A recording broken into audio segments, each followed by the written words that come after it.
Jasper had always known his diplomatic career would end badly. He just hadn't expected it to end with him chained to a crystalline pillar in the throne room of the Vrexian Empire while Queen Zarethus circled him like a predator.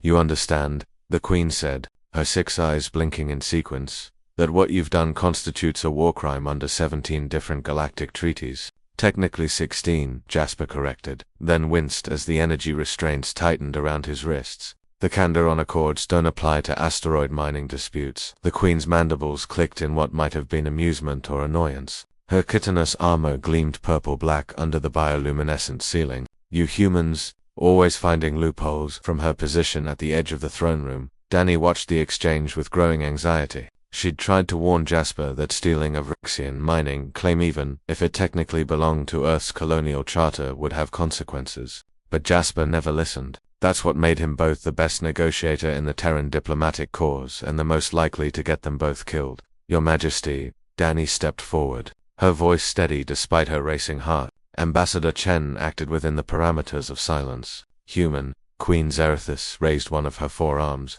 and Dani's voice died in her some kind of sonic damp. The Vrexians had technology that made Earth's best equipment look like stone tools. The Queen turned back to Jasper. Do you know what we do to thieves on Vrexia Prime? I'm going to guess it's not community service.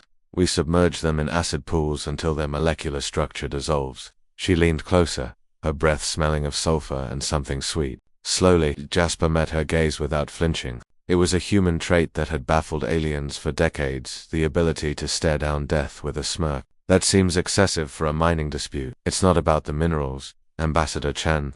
The Queen's voice dropped to something almost intimate. It's about respect. You humans have been in the galactic community for barely 50 cycles, yet you swagger around like you own the cosmos. You break our rules, mock our traditions, and somehow she paused. And Jasper could have sworn he saw something like admiration flicker across her alien features. Somehow you survive. Thrive, even. We're adaptable, Jasper said. You're impossible. Queen Zarethus circled him again. The Vrexian Empire has conquered 47 star systems. We've eradicated species that didn't show proper depth. And yet, here you stand, chained in my throne room, facing execution, and you're still negotiating. It's what I do. The Queen stopped directly in front of him. Her 6 eyes studied his face with an intensity that made even Jasper slightly uncomfortable. You know what your real crime is, Ambassador. Being too handsome. One of her mandibles twitched, making me question whether dissolving you would be a waste. Dani watched this exchange with growing confusion. The Queen's body language, and safer as she could read alien body language after 3 years of xenopsychology training, seemed to be shifting from hostile to something else entirely. Your Majesty. Dani tried again, finding her voice had been restored. Perhaps we could discuss reparations.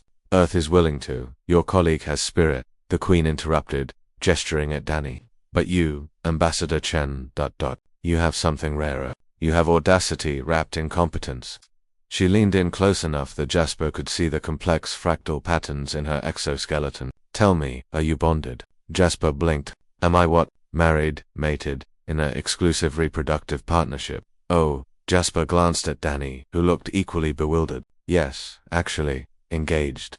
To someone back on Earth. Queen Zarethus made a sound like steam escaping from a vent. Of course you are. She stepped back, her posture shifting to something more formal. A pity, I'm sorry. If you were single, Ambassador Chen, I would give you my number. The throne room fell silent. Dani's jaw dropped. Even the Vrexian guards standing at attention seemed to stiffen in surprise. Yup, number, Jasper repeated.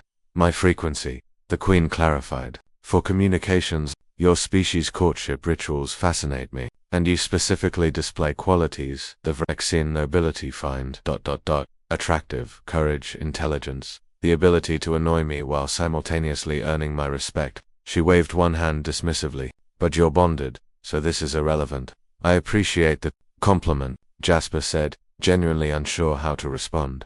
Queen Zarethus turned to her guards. Release him, and his companion. The crystalline restraints dissolved. Jasper rubbed his wrists, still processing what had just happened. You're letting us go. I'm commuting your sentence to exile from Vrexian space for 1 standard cycle, the Queen said. The mining rights you stole remain yours. Consider them a gift. What do you humans call it? A wedding present that's incredibly generous, Your Majesty. Don't misunderstand, Ambassador. The Queen's eyes fixed on him again. This isn't mercy.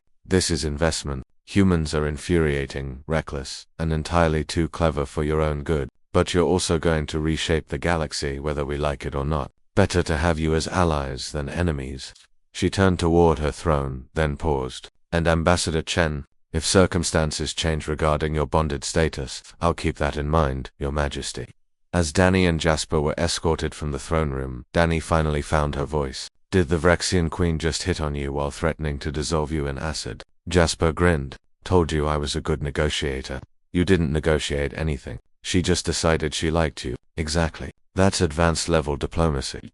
Danny shook her head, but she was smiling. Only humans could accidentally seduce an alien monarch while committing interstellar theft. It was absurd, reckless, and somehow completely on brand for their species, humanity, she thought. Yet